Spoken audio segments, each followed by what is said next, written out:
live workshop hot seat session to really dive into the LinkedIn profile and talk to those of you who want to share about your struggles and take a look at your profiles and try to put some of what I think are the best practices and tips together here to really help everyone do a better job.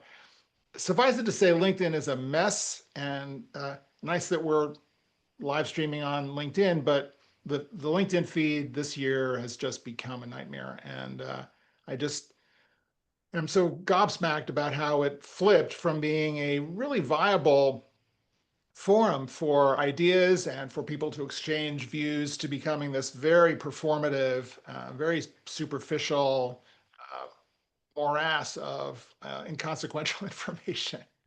But that said, I think it is still a very important and central part of our career strategies, just because it is the place where we are all positioned. And that LinkedIn profile, I think, is still today and will continue to be an important hub for us as we put our marketing strategies together, both in terms of the job search, but also just in terms of maintaining our networks and keeping our heads above water. I think the fact is that if you are following someone or people are following you, there is a greater chance that anything that you post is going to make its way into their feeds. So fingers crossed, I think it's going to be a little bit more difficult to get noticed than it was, but it still will be possible. And I still think it is valuable to be able to post, to curate content, to kind of keep your nose above water. But still, the most important part is going to be that profile, is going to be the searchability of your profile, but primarily the idea of the career narrative. So I'm just going to go into the three top ideas of the career narrative. For those of you who are not familiar with some of you I've worked with before, and this will be familiar, but for others it might be new. And really, this draws. I see Marty Olstein is joining us, an old entertainment buddy of mine. This is not unfamiliar to Marty. Sorry, I'm kind of calling you out before you're even on the call, Marty. But the idea of the narrative, of the story, of the three acts, and that really we are all geared towards stories. And I think the biggest problem that I see with people and their profiles, whether it's in their resume or their LinkedIn profile, is that there is no story, is that we are kind of tied into this old idea of the resume as this list of positions, and you start with the most recent and you go backwards, and it's just this very dry listing of roles, responsibilities, etc. And it really has no intrinsic way of communicating who you are, why you do what you do, and where you want to take it. So enter the LinkedIn profile. This is a perfect opportunity, a perfect vehicle to do just that, to lay out that career story that you want to tell so that you can capture someone's attention, capture their imagination, distinguish yourself from the crowd, really make a connection with someone who may very well be a like-minded career ally for you in the present or in the future, and engage with them in a way that is going to get through the superficialities and get right to the heart of who you are, what you're about. So before I go any further, any questions about that pronouncement?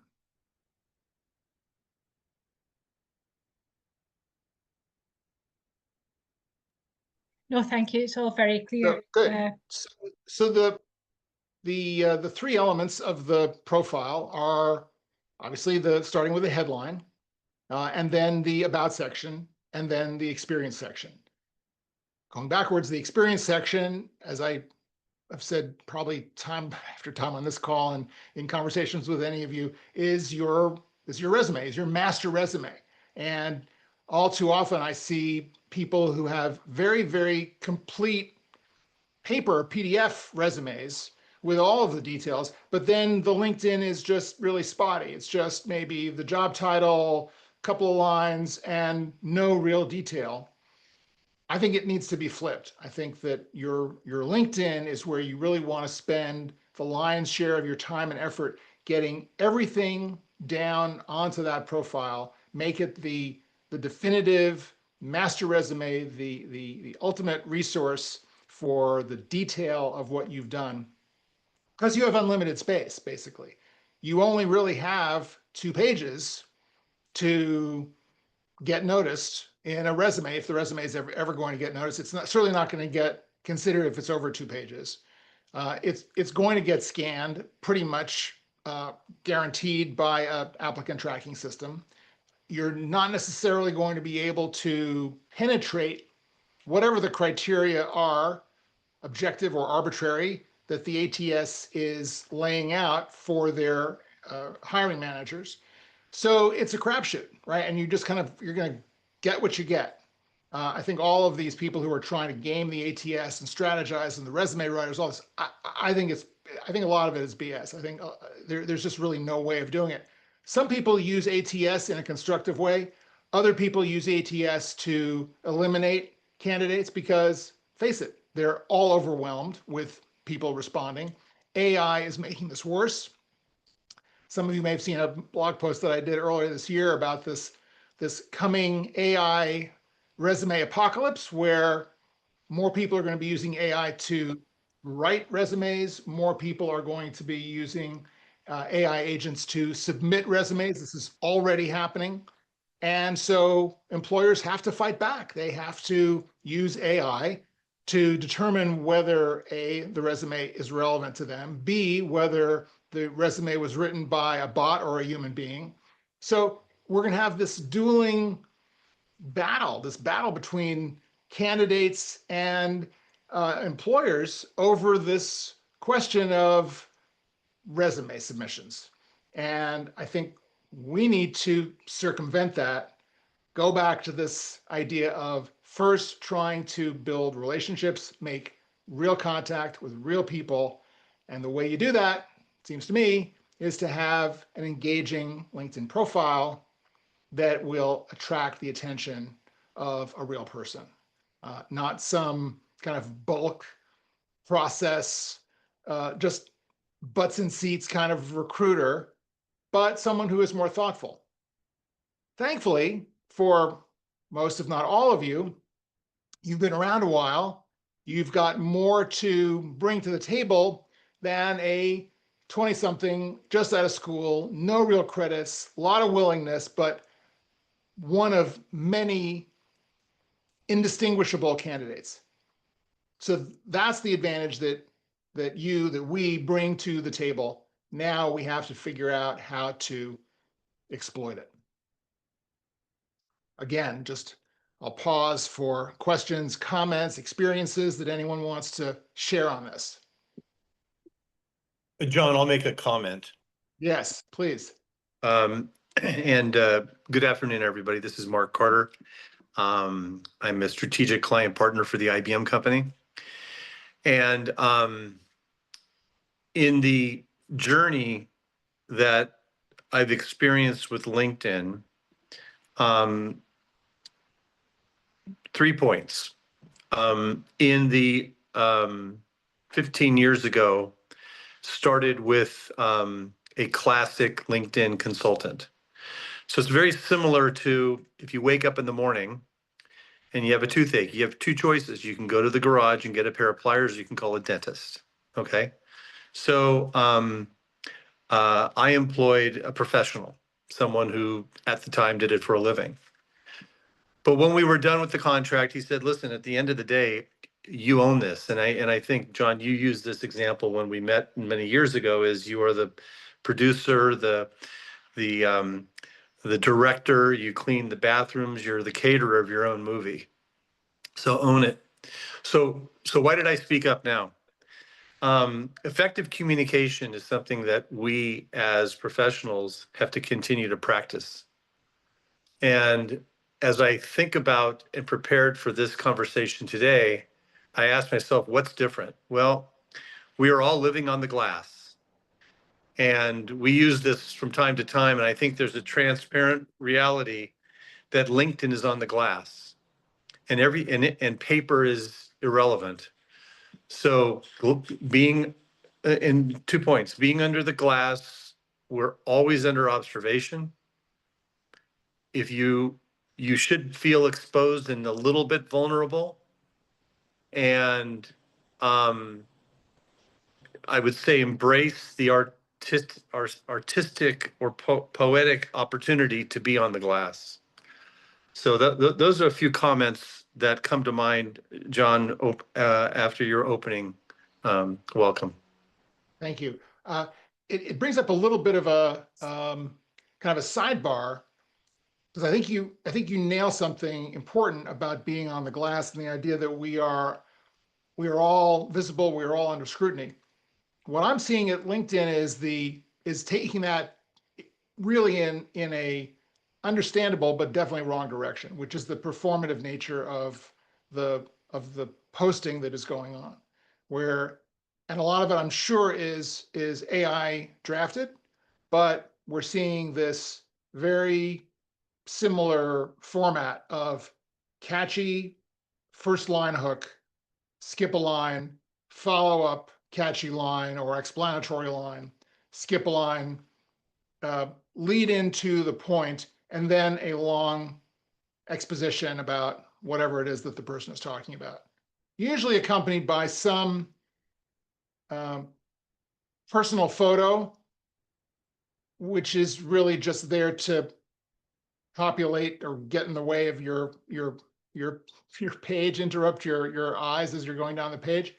And I think that is taking it into a level of fuzziness where we're now all starting to kind of glaze over, and being under the glass to be noticed has become an inauthentic process.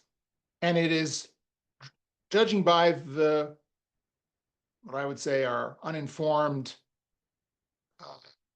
clicks and comments on a lot of these posts, there is this, and I'm being very Scroogey about this, there is this kind of, I don't know if it's FOMO or what it is, but there is this kind of glomming on to talk about stupid stuff or irrelevant stuff or really obvious stuff. And I think that becomes a problem. That's where this has become a real risk. And I think that for those of us who are perhaps a little shyer, don't have this need to kind of puff ourselves up, or are maybe not that desperate, even though we're committed to getting a job, growing the career, making connections, we're just not going to go in that. We're not going to go off and veer off into that level. This is a problem. How do we survive? How do we make this work for us? So that's, I think, something of the issue that we're facing. The other side of the glass, perhaps there is a Lewis Carroll way of looking at this. Maybe that's a whole other session. So anyway, so let me kind of jump in and go into those three elements again, and then I want to either get some volunteers or call on some people at random to bring up their LinkedIn profiles, and let's kind of go through and see what we can do to analyze and maybe support this effort for all of us to be better career storytellers and to hopefully make perhaps quicker, but definitely more tangible connections with real people. So the headline, number one, is not your job title. I think it's tempting for a lot of people, particularly if you've been in a role for a long time. I see this with people who've been in roles for 5-10 years. That job title is the LinkedIn headline, pure and simple. Sometimes it will have some modifiers to it, but if your LinkedIn headline is your job title and your company name, then you are basically mortgaging yourself to that company's agenda, and your whole identity then is wrapped up with that company, and you've got a lot of catching up to do.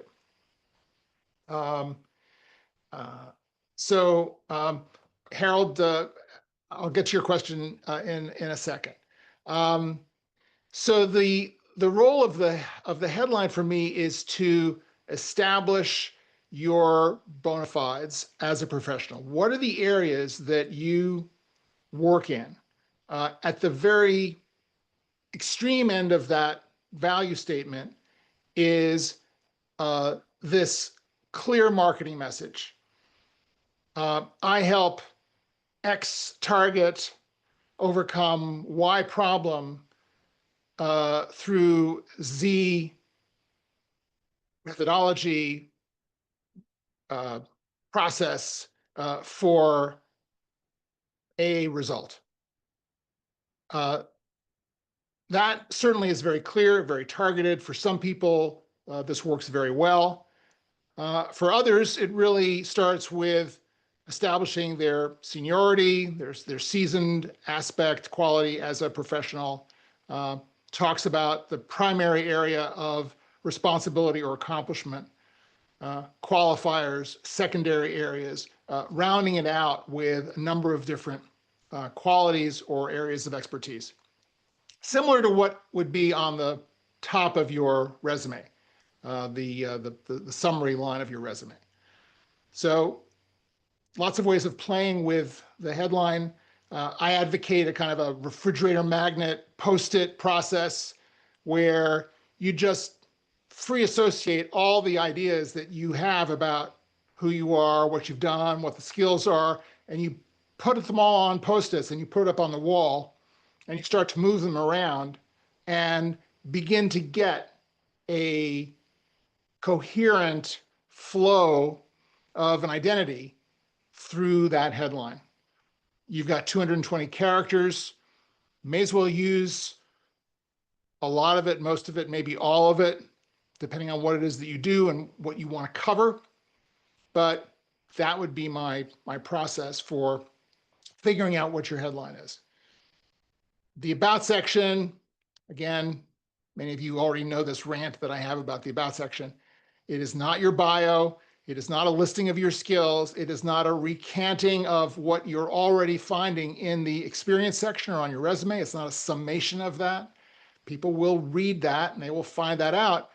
You have an opportunity with the about section to create a mission statement. People want to know who you are. Why should they stop scrolling and spend a few minutes getting to know you through your profile on LinkedIn? So it is who you are, why you do what you do, where you want to take it. It may be an origin story. I often encourage people to find a pivot point, whether it was when they were in school, when they were kids, when they were out of school, in their first few jobs, the moment where they thought, the light bulb went off for me when this happened and I realized that this was what was most important for me, or this was what I was trying to achieve, or this is what I loved about the work that I was doing. Or I decided I was going to shift because I saw this thing going on over there and I realized that I hadn't been fulfilling my promise. So that starts off from a dramatic standpoint with this tension around, okay, you and it's back to Joseph Campbell. It's the hero's journey. It's that call to the adventure. I figured out what it is that I wanted to do or what I loved about this particular thing, and then I went and did it. The second part of the about section for me, this middle act, if you will, of the about section, is to share a couple of case studies, details, incidents, examples from your work life of how that played out. So you've made this statement at the beginning about the light bulb moment, where you decided to go. What was so interesting about that to you? Now you have a chance to say, here's how it played out. Here's what I learned, right? Here's where I took it. Here's another moment where this either had an additional confirmation of what I was doing, or here's an example of how I then turned what I learned into something effective. So you want to talk about an accomplishment or two that are signature. Yes, those will be farther down in your experience section, But now the reader knows when they see it later, they know where it comes from. They know what the value of that, what the meaning of that is to you in the context of why you do what you do. And then finally, the way you want to get out of this is a call to conversation. You know, the idea of capturing someone's imagination through your profile and here in your about section is to get them to contact you, right? Or if you're contacting them, they're going to read this to know, should I answer this person? Is there some reason why I should waste my time, spend my time, getting to know them? This is where you want to find that common ground and talk about, now that you've established your why, you've shared some of the examples of that and kind of gone into some more depth about this meaning and purpose that you've tried to achieve. Now what are you going to do with it, right? If you've accomplished a lot, now in this stage in your life, which is likely, certainly for the people that I'm working with, a pivot point. You've been through your apprenticeship, you've learned a lot, you've had positions of responsibility. Now you're going to narrow this down even further. You're going to apply it even in a more targeted way to accomplish a particular set of deliverables. You're already hinting at that, maybe saying this directly in your headline. So here again is your opportunity to reinforce that idea of where you're going. So you're presenting this fairly consistent, common sense order, this narrative about where you started, what you're doing, where it's going, what's important to you, how you're going to make an impact. And then, assuming they're with you through this, they're going to say, okay, I'm sold. I'm willing to go further. Who is this guy? Who is this gal? That's where the experience section comes in. And in your experience section, you want to be mindful of the fact that you're still telling a story, right? So you don't want to just have each of those bullets be standalone. You want to be able to kind of call back and reference earlier experiences. And yes, it is reverse chronological order, but you can still tell that story by saying things like, pulling together 20 years of in this area, in this role, I did X. And then in the previous role, you can say that promoted from junior to senior, I took advantage of these experiences to do this in this position. So you can see how it's possible to really relate those positions one to the next. Also important to talk about reporting relationships. People you report to, people who report to you. Talk about the relationships that you've built both internally and externally, with colleagues, with vendors, with clients. It's important for people to have a sense of the ecosystem, the people ecosystem, as well as the professional ecosystem that you've worked within. So you can always fill it out additionally with other aspects, volunteering, credentials, publications, all of those other things that LinkedIn lets you do. They still have this featured section. So if you have a particular piece of media, an interview, a paper, something that requires or could benefit from further detailed scrutiny, put it in that featured box, and that will be shown on your profile. So, Leon, question. Hey, John. So they've said traditionally that people spend about 6 seconds on a resume, etc. Are we saying that when people review our LinkedIn profiles, they're more willing and they spend a lot more time, particularly recruiters? Is that your take on this? Is that when it comes to like the about section where we can kind of, like you're saying, tell our narrative, tell our story, tell about where we're going, that somebody's going to actually spend the time to go through and read all of that versus a resume where they're just going to look at it for like 6 seconds and go, yes, yay or nay? Yeah, well, I certainly think that the resume is a lost cause because it is such a, inconsequential document in this whole process. Very few people look at them. They are, if looked at, they are looked at by junior HR or recruiting staff who are putting together a portfolio of candidates for a particular position. They're looking for those keywords. They're looking for people who are either, on the bus or off the bus. I think the LinkedIn profile is a different kettle of fish entirely. And I would like to think that the right person is going to spend more time on your LinkedIn profile. And these techniques that I'm talking about are designed to help them get more comfortable and find a reason why they should be on your LinkedIn profile and spend more than the 6 seconds, because you're basically trying to catch them, to rope them in, tease them in at every step. And you're looking for commonalities. So you're not looking for everyone to love you in that profile. You're looking for the right people to stop and consider that you may have this collection of skills and backgrounds and orientations that they're looking for. You're looking for that personal connection. And this is the best way that I've found to try to foster it. That makes sense? Yeah, it does make sense. I have a follow-up question. I don't want Yeah. to take No. up too much time, but No, we're good. another thing that you emphasized is really kind of like pick a lane, pick like what you're really seeking, where you're targeting next, etc. I have trouble with that. Like, I mean, I know why I want to do it, and in an ideal world, like I have all of the, I have all the experience to sort of like show why I'm targeting what I'm targeting.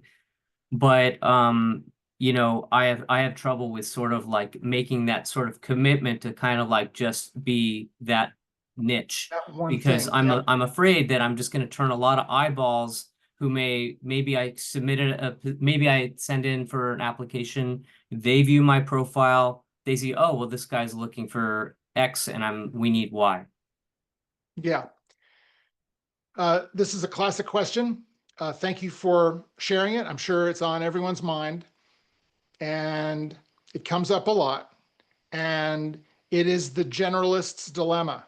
And I'm working with a guy right now who has incredible resume, but it's all over the map. It's like he literally can do anything in marketing, this guy. And he can't get arrested. He can't get any interviews. And he can't figure out why, with all of this stuff, he's not getting any interviews. And it's because there's too much. And it's overwhelming. And having these little slices, tranches of everything, doesn't really support him in any one thing. He's too much of a generalist. He is too old, too experienced, too senior. It's like he's radioactive. And he's having a really hard time narrowing it down to first of all, the inner essence of who he is and what he wants to do, and then to be able to articulate it and feel like it's okay that he's leaving a lot of stuff off the table. So I get it, but I would say, what's your alternative to niching down? Your alternative to niching down and being this generalist is that you're not going to get any traction. So you may get slight traction on 5 or 6 different things, but it's only going to be that slight traction when you got to realize that they're looking for specialization. They're looking for someone to be specialized in this one area. They would rather hire that less experienced, fully specialized, maybe somewhat clueless person who will just do that than take advantage of all of the years and wisdom and intersectionality that you can provide, because it's just too much. So back to the post-its process and to the ikigai exercise, which I work on a lot with people and usually start off in a consultation with this ikigai exercise. What do you love to do? What do you do well? What does your world need? What can you get paid for? Look at that intersection and if you list all the things you love to do, all the things you do well, what rises to the top? And start playing around with some what ifs. You know, you might, if you're having a real struggle with this process, you might create 2, 3, 4 different targeted LinkedIn profiles. Don't put them up on the site. Just kind of mock them up on a sheet of paper, on a Google Doc or on a Word file, and make it look a little bit like a LinkedIn profile. And with your headline, your about section, your experience section, and just kind of sit with them a while and see if any one of them rises to the top and becomes something that you feel like you can get behind. And over time, you'll probably refine them. I would show them to friends, other colleagues, and say, look, this guy tells me I need to narrow down my profile. I'm really resistant. I don't know. Here's some ideas. What do you think? Which one do you like? Why? Why do you like it? How does it read? And maybe they'll say, well, you know, you forgot about this. You got to put that in there. They maybe say, no, you can combine these two, and it really still is very, very targeted. I mean, you'll get some interesting feedback from that, which will help both clear up some of your issues and also probably build your confidence around the fact that, oh yeah, I could put this up and people aren't going to laugh in my face. Is that helpful? Yeah. Anyone Thanks. else have any thoughts about that or questions?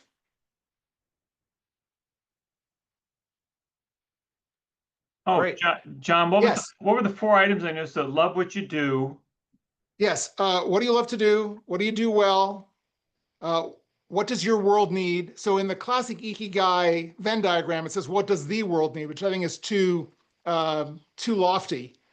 It's your world. You know, what does your industry need? What is the rant, the complaint that you think about every time you read an article in the paper about what's going on, and some bozo is just selling a company, buying a company, firing a whole bunch of people? It's like, what don't they get? What do they need? So, and then what can you get paid for? Look at the jobs that are being hired for. Look at the titles that people think they want, and understand what that marketplace is, right? But at the same time, try to find your particular product market fit that's based on what your strengths are. Because I really believe this. It doesn't really matter how old you are if they think that you've got what they need for that particular job at this particular time, right? If you're the solution, it doesn't really matter. Everything else goes out the window, and you're no longer kind of competing with that. It's like a casting call with the resumes. It's like, there's this guy and this gal and this guy, and it's like, well, who do we pick? Well, I like that guy. I like that guy. No, that guy's terrible. What about this guy? That's what we're up against. And all those delays that happen after you've been through the round of 5 great interviews and then silence is because they can't agree on that committee, right? Because the process is so flattened into these team-based decisions that nothing gets done. So in many cases, they end up not hiring that position. They've spent all this time posting it, agonizing over the job description, spending all this time interviewing people, only to decide, well, we can't agree on anyone. Well, maybe we'll do without. It's broken, but that's what happens. So it's crazy. Harold, do you want to just state your question for the group? I was out on LinkedIn a couple of days ago, and I was fooling around, and all of a sudden I got a pop-up, and it was, do you want AI to fix your profile for you? And a thought came to my mind, if everyone is doing this, then it becomes conflicting, AI versus AI. And I just got like, I almost threw my hands up in the air, and what's the point? I know I'm being kind of negative, but No, you're on the right call. it was just Yeah. okay. So that's my general question. Yeah, Any advice? you are not crazy. You are not crazy. Yeah, and look, AI is the flavor du jour, and 4 years ago it was the metaverse. It's like, do you have your house on the metaverse? How much did you pay for it? So yeah, we think that AI can fix everything, and I think for the masses and for the people who are scrambling to just do something, anything, they will buy any promise that is made to them. But when you think about it, AI is data dependent. So how much data exactly is any large language model going to be able to take of you and your background and provide a tangible difference that's going to get you noticed?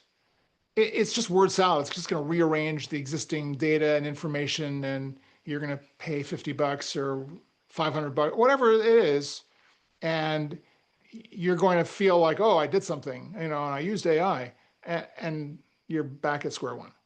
Okay. Well, thank you. I have a really other question, really short. How Yeah, important is a photo on your profile? absolutely important. I mean, again, you're trying to build a relationship. You want someone to have a sense of who you are. So the photo is really crucial to doing that. And again, it's a call to conversation. You're not going to get and you're not going to get to the front of the line by not having a photo. It shows that you're not engaged, you're not quite taking it seriously, or there's something you have to hide. What are you hiding? Right? Those are the kinds of things that come up. It also relates, and I'll just throw another bête noire into the mix about not putting your dates on your resume, not putting your graduation dates, and following this terrible advice of, oh, hide your age, take everything but the last 10 years of your work history, and throw everything else away because no one wants to hire you if you've been around too long. I think that's BS. I think the people that you want to hire you are the people who appreciate the fact that you are who you are, you're as old as you are, you have the experience you have, and that means something.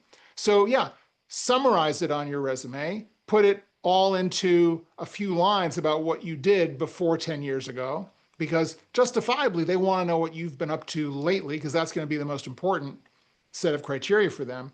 But your experience means something. You have more experience, insight, wisdom than someone who is 10, 15, 20 years younger than you are. You're not competing against those people. Don't put yourself into a position where you are competing against them, because you're going to lose every time.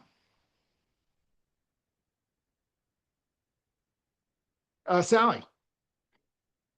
Thank you, John. It was a point about AI. It's just to share with the group. I was on a LinkedIn learning course the other day, and somebody had asked about using AI to do your resume, and the tutor said it's not a good idea. Be yourself, but what you can use AI as a kind of, let's say, as a bit of a companion. So you can ask AI how to tailor your resume to match with the job description, and that's how you can use AI. But don't ask it to write your resume from scratch or anything. So I thought that was quite a useful thing to share. It's not really, and that's kind of generally the way that I use AI anyway. I quite often, in the last few months of the role that I last had, I would ask AI to help me write something about, but it wasn't ever write something for me from scratch. It was more, please adapt the tone to be more X, Y, or Z. And I would never just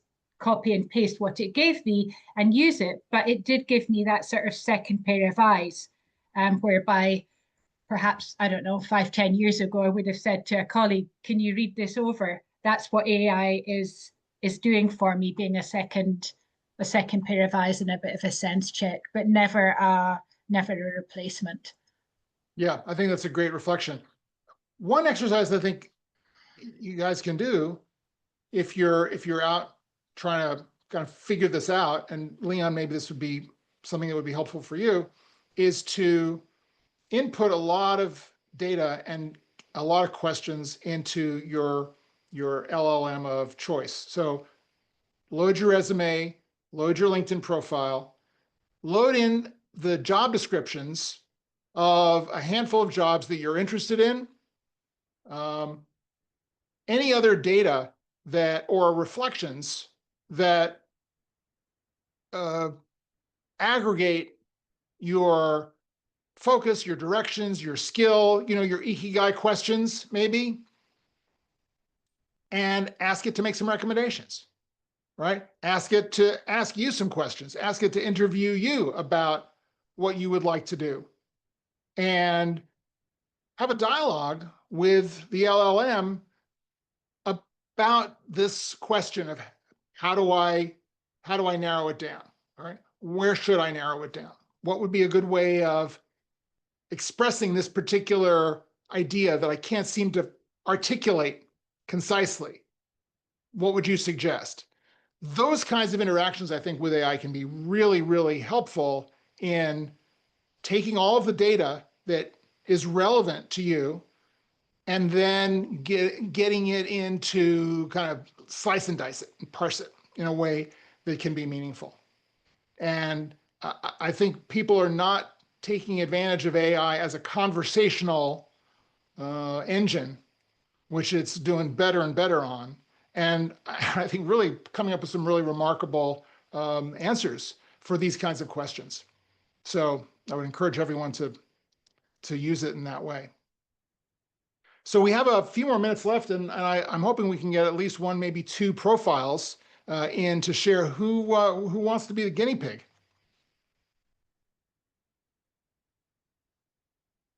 I'm looking around my screen. I don't mind, John. All right. Okay. Harvey, thanks so much. Thank you. So please pull up your profile, share your screen, and let's rip it apart. Let's go for it. Please be gentle. Hang on a second. I think this is it. I'm just looking at it as I speak. So can everyone see the screen? Yes. Yes, thanks, Harvey. Thank you. Fantastic. Let me go back. I was in my experience section. Yeah. Trying to add more about this. Hang on, let me go back. So this is There we go. my profile. You worked with my ex-boss, Ed Dolman, and so I took some. Wonderful. Yeah, so I took some tips from him on the Good. on the profile section. So this I is need to reach out. I love Ed. He's just a great guy. he's great. He's doing well. Good. Wonderful. Okay, so all right. So let's kind of go through this. So partner and alliance leadership and development, revenue growth, business strategy, SaaS, software. So good. It seems at first glance, and I'm going to kind of give you the kind of the top intuitive hits, because that's what most people are going to be doing when they're looking at a profile. I'm not exactly sure what business you're in. Okay. I get software by the end, but I might want to see more of a specific role, kind of senior software marketing or development or product or what, right? Program man. I mean, whatever that might be, to kind of get a sense of, okay, what's the bucket here that we're dealing with, right? To contextualize everything else, and then it all will waterfall off of that first statement. And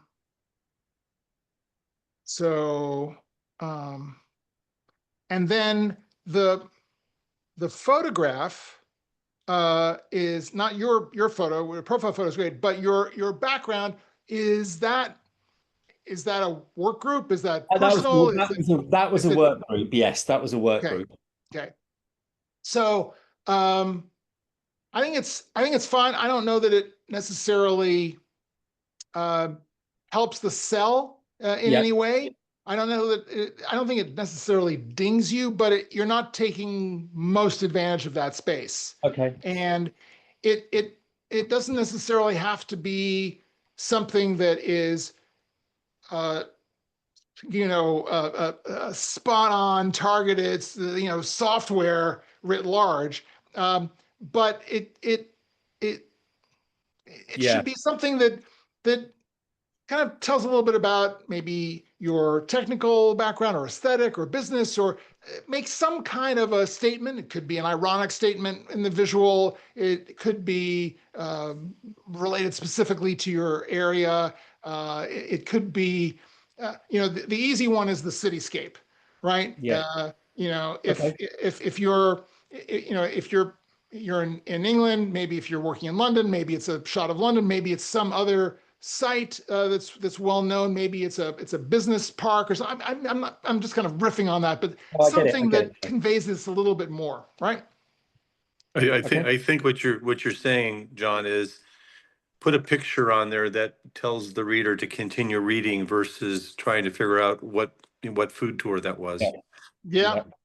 Yep. Well Okay. said. Thank you, Mark, for that. That's good.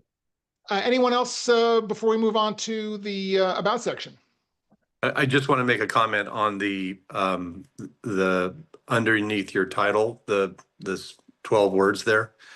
I think I support John's point is get it across in the first 4 words.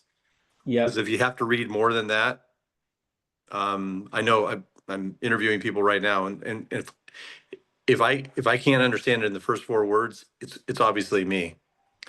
Yeah. I get it. Sally? I think the personal photo is is good because it's smiling and professional. And I think the group photo, I understand why you've done it, but it's just hard to put it into context. But it does show that you're happy to be part of a group and that you're collaborative. So it could be giving that message, which is positive. I'm not so sure about the open to work green banner under the photo. And I saw, John, I saw your article on that, and that, Yeah. that's a very separate conversation, because actually I didn't have it on, and I spoke to a recruiter and they were 50-50, and I put it on, and all of a sudden I'm in 4 or 5 processes now that I wasn't in. So because my network wasn't fully aware, and that's probably down to me not reaching out to people. So that's a different conversation. Yeah. Well, I think it's interesting you say that it helped it helps activate your network, Yes. right? Which I think is certainly what we want. And I'll come to a solution on that in a minute. The problem I have with the open to work is not that it's a bad thing or it's negative, but I think for many people it becomes this excuse that because they are listing themselves as open to work, they think that that's going to cover it. And as a Yes. result of that, they're going to get called. Yeah. I also think that on the recruiting side, it is a boon for lazy recruiters Yeah. who are not really looking for the kind of talent, the level of talent that they really want for that position, or could be approaching for that position. And for employers would rather hire someone who's in a job versus someone who's not in a job. And they may protest that this is not true, but it's true, because the risk of hiring someone who is not working right now is higher. Why are they not working? Why did they must have gotten let go, because otherwise they would have transitioned to the next job from their previous job. So what's wrong? What happened? We're going to have to investigate that. And then if something goes wrong, oh my God, they're going to ask me, why did you hire that person who was out of a job? Didn't you do the check? And right. So it becomes problematic. Yes. In the worst case. So that's kind of part of my argument about the open to work problem. I think in getting into the experience section, we'll talk about my trick for being proactive about this. So let's just drop down into the about section right now. Okay. So I must admit, I took some from Ed here. Oh, good. Yes. Yeah, because he talked about the narrative concept. So yeah, good. So you're kind of like well, I don't think it's perfect. But you're already kind of in the church here. Great, or the cult. So I think this is a good strong sentence. right? This is a grabber. After leaving school, I was not sure which direction I wanted to go. Okay, so I think we're going to find out what that direction is. And then, so I'm just reading through it. I just want to kind of go through quickly. Technology radically changing, traditional ways, different technology, both sides, IT, okay.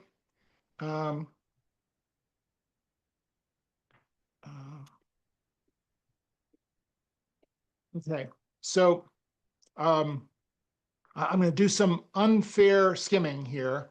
Yes. Because I think you're following the format well. And at the same time, I think that I would encourage you to go deeper. Okay. That there is a certain tentativeness to what you're sharing. You're being kind of a good guy here. And yes, you start off by talking about not being sure what direction you want it to go in. I'm not clear yet that you found that direction. Okay. Right? I think that somewhere in here, early in here, you want to be able to say, I wasn't sure what direction. I kicked around for a while, and then bam, in working for so and so, it occurred to me that what I really loved doing was this. Yeah. And then through successive roles, Tableau, et cetera, I was fortunate. And I love your language about, I feel privileged, I was fortunate, all that service-oriented approach to being humble, but at the same time, not falsely humble, genuinely humble, but excited about the opportunities, as opposed to, I did this and I did that and all of that, right? So I think you've got that nicely dialed in. I would now want to see more of that passion and more of that sense of finding your purpose, right? Okay. Having said that, I think it's also okay if you hit a wall in this and say, after so many years, I hit a wall, or I have hit a wall, or most recently, what I've come to realize is that what I really want to do is this next level, right? Yes. What I'm really focusing on is this. I'm taking everything that I've learned through all of these things and focusing on that next thing. Okay. In some cases, I don't know if it works here, but there's sometimes in these drafts kind of a meta level where if you're talking about in this case not knowing what the direction was, you might even say, ironically, after 20, 30 years, however long it's been, I find myself in a similar sense of, a similar dilemma around my direction. Yeah. But now, having had all this experience, I have a much better handle on how to move through that. And indeed, I believe I have found my direction in this way, right? So Okay. just kind of suggesting some narrative ideas to maybe kind of give some dimensionality to that, where people who are going to read this are going to go, oh, okay, I get the inner process, right? I see how he thinks, how he works. Yeah, I kind of buy into that, right? And we actually are looking for someone who's got that level of thoughtfulness in the work that they do and is not afraid to be open and to take responsibility for their mistakes and whatever that might be. Right. You're demonstrating in this section through the narrative here what kind of a worker you are. Okay. Okay. I had this conversation with a client the other day who is in the communications arena, and for someone who is in marketing and communications, it's even more important to be able to kind of walk your talk in the about section, because this is what you do, right? So they're looking for you to be that person that they want to hire. And if you're a communicator, well, what better opportunity to communicate than to communicate about yourself? Yes. Yeah. Right. Okay. So let's drop down because we're at time and I Okay. want to respect everyone's schedule here. Let's go to the experience section. Yeah, so I took your point because not everything is on here. So again, Right, I need to right. lower down So- actually on my Tableau Right. piece. I've got a Right. bit more information, but yeah, I take your point. Right. So I just want to say one thing about the experience section for everyone's consideration. It's not something that everyone buys into, and it's not necessarily right for everyone at every step of the way. But if you've been out of work for some time and you have a clear idea of what your next move is or where you want to go, and you've set that up in the about section, I would propose that you put a consulting shingle at the top of your experience section Yes. that becomes your ideal job description. Yep. Where from a narrative point of view, you've got that headline kind of encompasses the roles, the responsibilities. Your about section kind of goes into that who and why and where. Now you can practically enunciate what that would look like. Okay. Right. So as a going forward as a consultant, but certainly in should I go back into a full-time position, where I think I can provide value is in this role, solving these problems with these techniques based on this prior experience. Yep. You may be fortunate enough to have some interim roles. If you have had a period of a number of years where you were doing essentially freelance jobs, or you were hired and fired and hired and fired and hired and fired over the last 5 years, because this happens, you're trying to find your fit. Sometimes you get into these situations where you find yourself in old parlance job hopping. I would say those are consulting gigs. Yes. And that it is not insincere to put those jobs under a header as a consultant and say from 2020 to 2021 and a half, I was here. From 2022 to 2023, I was there. And 2024 to present, I'm here, because it's all part of your portfolio. Okay. So any final wrap up? Thank you, Harvey, by the way, very much good. for Thank that. you. This was great. Yeah. I'm glad we got a chance to do this. Any final questions or comments from the group before we split? How soon, John, can you put consulting if once you've left a job? Yeah, I think that's an individual consideration, and I think that it's more a question of feel than it is a question of kind of a definitive formula for it. I think it depends on how you left, on what you did, what you want to do, what kind of traction you're getting in the current job market, and how much you're interviewing. I would say if you've got a good flurry of activity and you've just left, you don't necessarily have to do anything to that experience section because it's recent.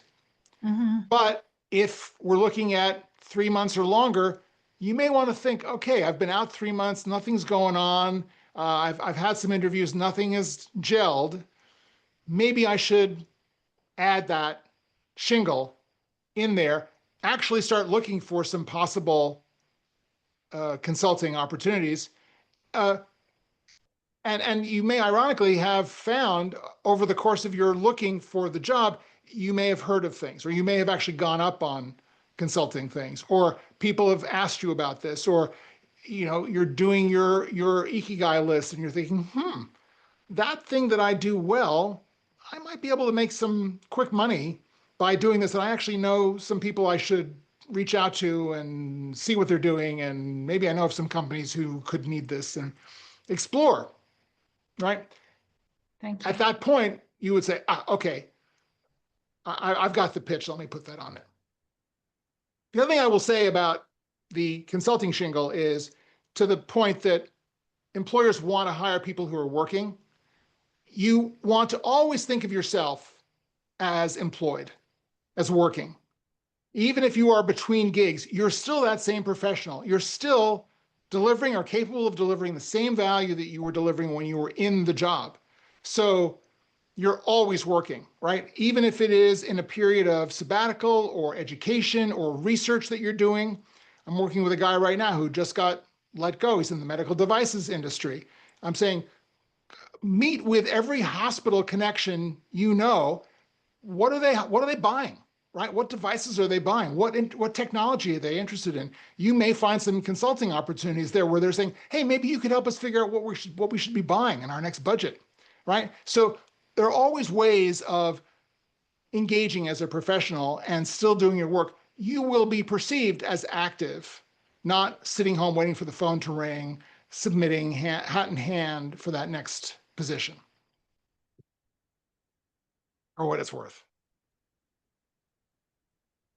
All right, guys. Well, I appreciate everyone being on the call today. This was great. We will do something similar next month, or maybe it's going to be August. Maybe we'll push it to September. Let everyone have a little bit of a vacation and come back strong. Hey, there. John? So yes, Sorry, I know this is very late in the game, but I did want to mention one thing that I think is that I think I heard before for the about section, that if you have like a highlights like section with maybe some bullets around the highlights, then the reader might catch that as well to fit Yes. in with your storyline. Yes, absolutely. Yeah, I do recommend that you put a couple of, you can do it in bullets. You can do it as part of the paragraphs where, you have a couple of sentences on each of these positions. Absolutely. I think the highlights are important because it kind of goes to what's really important. And if they're looking at the whole experience section, it's like, well, what of all of these jobs did he really or she really like the best? You've hit it in the about section.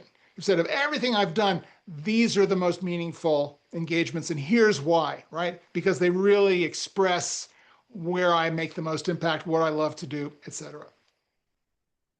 So a good catch there, Leon. Thank you. All right, guys. Have a great Thank month. you very Enjoy much, your John. summers. Thank you. Let's hope it's not too hot. This video will be up, and you'll get a chance to review it and on the YouTube channel. And thank you all for being here. Thank you. Thank you.